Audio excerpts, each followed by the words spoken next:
Dutch testing is a comprehensive urine hormone test. Now, you can do saliva also. Saliva is more for the cortisol, but when we're talking actual hormones, as far as in the urine hormones. So what it is a 4-point test, and what that means is you will check your urine at 4 different times of the day, usually 2 in the evening and 2 in the very next morning. So what this shows us, and the reason I really recommend this test for most people that are perimenopausal, is because it shows us urine metabolites.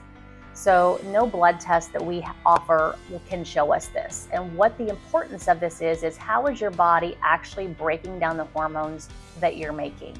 So you may be actually producing enough hormone, but if your body is breaking it down improperly, you're going to have symptoms.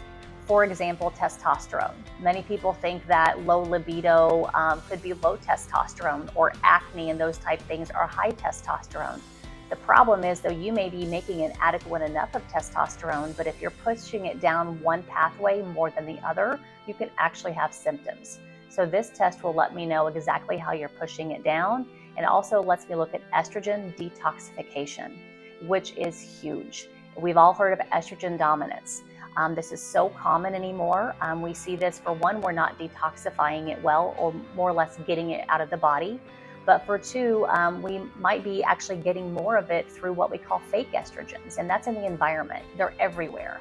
They're fake estrogens that actually mimic our real estrogen and cause us to take up those receptor cells. And when that happens, it makes you gain weight.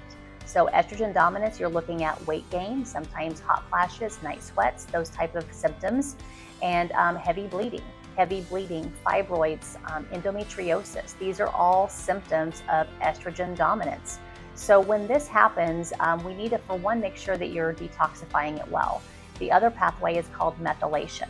So again, I tell people it's kind of like the drain in the sink. We want to make sure that the drain is unclogged. So if we do make the proper amount of hormones, that our body is ridding that appropriately. The last portion is the cortisol, which is extremely important in today's world. Everybody is stressed out. And we don't know, the symptoms are very similar for very high cortisol to very low cortisol. And we have to know where you're at for me to treat appropriately.